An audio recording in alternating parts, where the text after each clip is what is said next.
Sumainyo ang Panginoon. Sa bahagi ko na nakita ko natin, mga pagbasa natin ay tumutukoy sa huling panahon. Kasi pinagdiriwangan natin ng linggo ang alin. Anong pinagdiriwang natin ng linggo? Kristo, Hari. At yun din ay hudyat ng huling linggo sa kalendaryo ng simbahan. Kaya next Sunday, ano sa next Sunday? Advent. Sa kalendaryo ng simbahan, that is 2026. So bahagi ko na makita ko natin.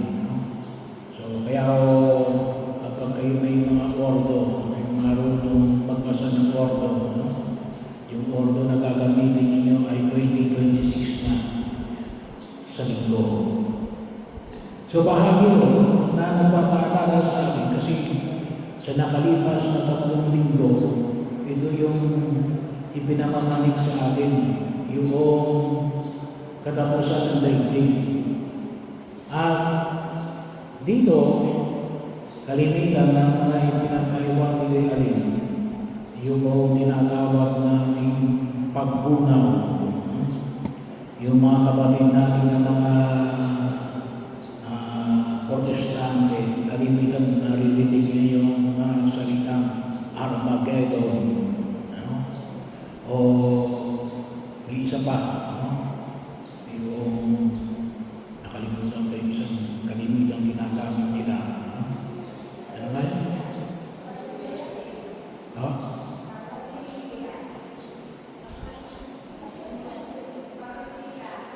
Parousia, pero yan ba? Yung hindi may isa pang tinatawag silang salita. Anyway. Pero yun ang nakita ko natin.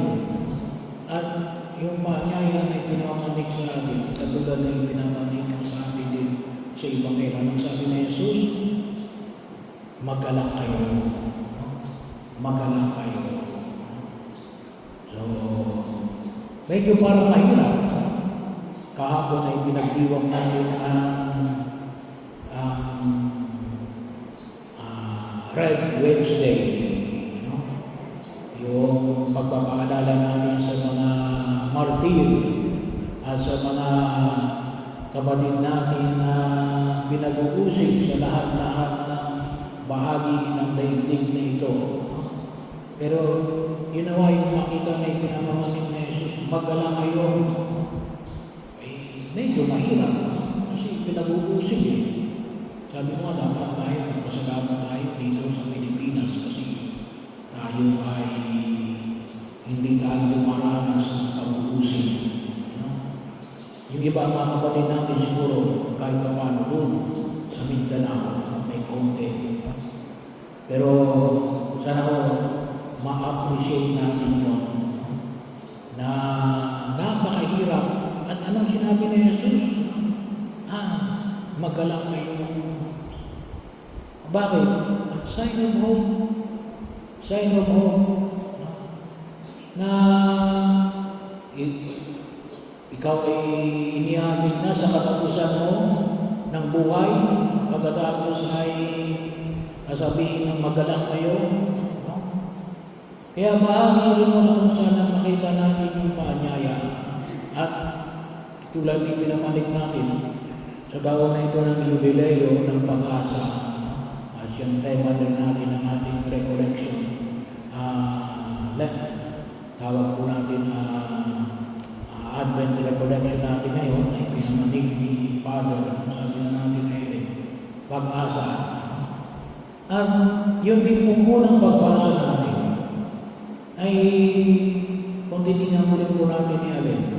Tanda kasi yung aklat ni Daniel ay pinapahig na nais niyang ma-inspire yung mga nakikinig nito at mga nagbabasa sa aklat na ni Daniel. So makita ko natin, sino ba si Daniel? Isang Israelita. Sino yung hari na nagpalagay sa kanya sa isang leon? Sino ang hari? Nebuchadnezzar. Nebuchadnezzar. Hari ng ano yun? Hari ng, sinabi kanina sa unang pagbasa, hari ng Persia. No? Hindi Israel yun, Persia. Present day Persia, Iran. Iran. Okay. So, Iran. So, bahagi yun kung saan ay makita po natin.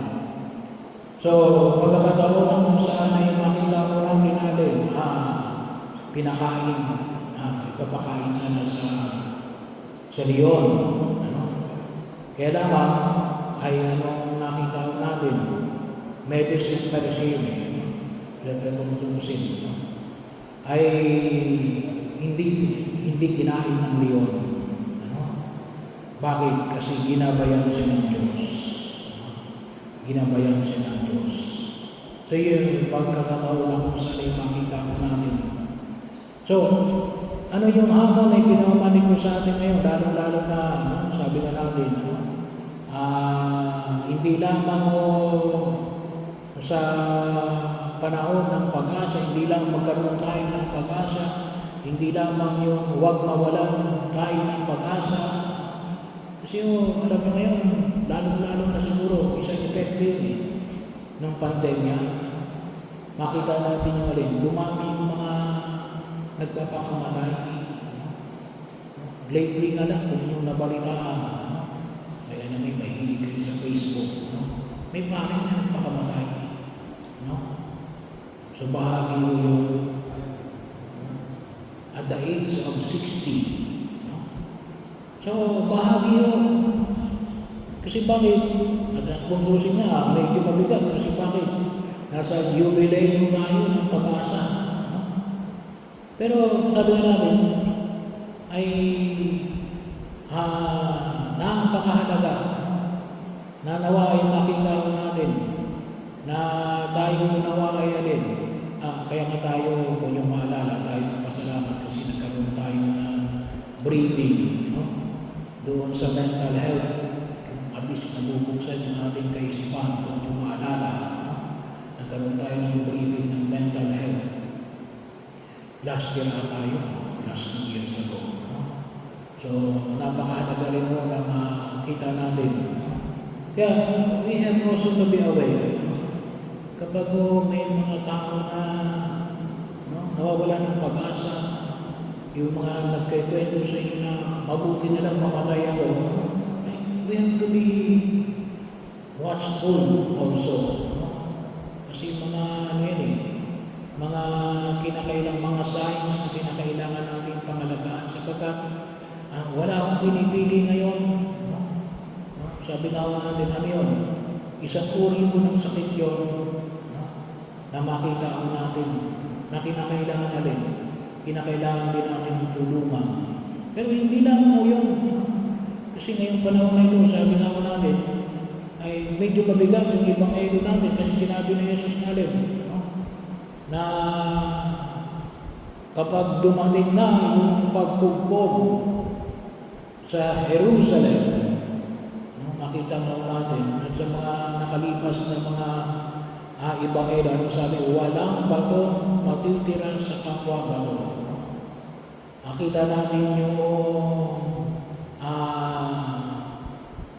destructive na dulot ng gera o anumang uri ng mga, kung tawagin natin, violenting pagkilos.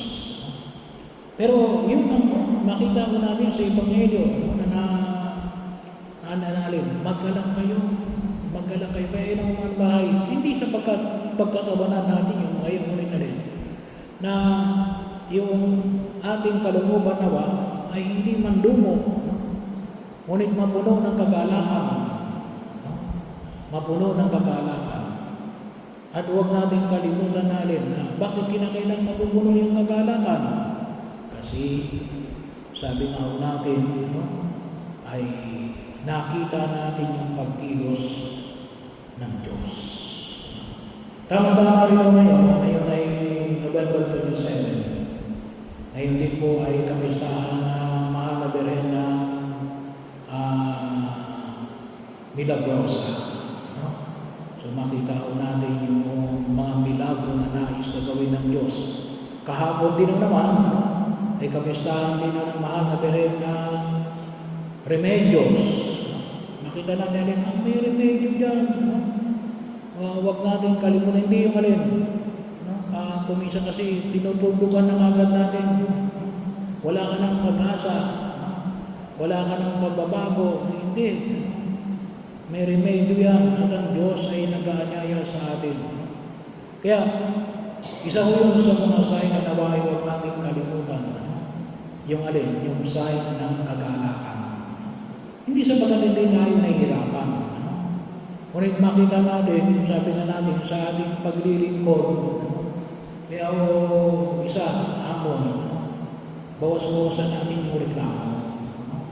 Bawas-bawasan natin yung reklamo. Well, nandiyan, may mga problema dyan, wala kayong pamasahe, pero bahagi yun, kasi hindi natin namamalaya, baka mamaya sa pagkasalita natin,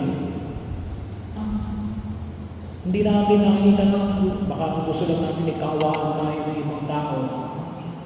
Pero baka mamaya, ang kanilang dating sa kanila rin, ayoko na magkatikista. Wala na akong narinig kundi magreklamo ng mga katikista. Bahagi ko yun eh. Baka hindi nila makita na rin, nagaganap tayo sa paglilingkod. Kahit na tayo ay hirap na hirap sa ating pagkilos, yun po naman yung makita ko natin. Kaya kahit hindi po tayo magsalita, pero makita natin, bakit nagagawa yan? Kasi nga, katulad ng mahal na Birhen Maria, nakita natin, sumasa iyo ang Panginoon. Sumasa atin ang Diyos. Bahagi rin ang Diyos ay sumasa. Nakikita natin yung alin. Sa gitna ng mga bagay na inilin, narito ang Diyos. Narito ang Diyos. Kaya may pag-asa eh. May pagkilos. Kaya isa po yun. Isa po yun sa mga makita ko natin. Magkaroon tayo ng kagalakan sa ating puso. Sa ating puso. Pangalawa, bawasan natin ang reklamo. Bakit? Kasi mai-stress lang kayo. Mai-stress lang kayo. And life will be more difficult. Kapag wala na kayong ginawa kundi magreklamo. Bahagi o yun. Makita natin na rin. Pangatlo, ano yun? Ialay natin ito sa Diyos. Ialay natin ang lahat ng ito sa harapan ng tuwang ikaw. At yun higit na makita ko natin na magiging kapakakinabang. Kasi kahit na kayo ay naghahanda ng inyong sarili, nag-o-offer kayo ng inyong panahon, ng inyong pera, ng inyong mga bagay na inahan natin. Pero kapag tayo puno tayo ng reklamo, puno tayo ng resentment, mapapaligaya ka pa noon. Kasi yun ang sabi ni Jesus, magalang kayo.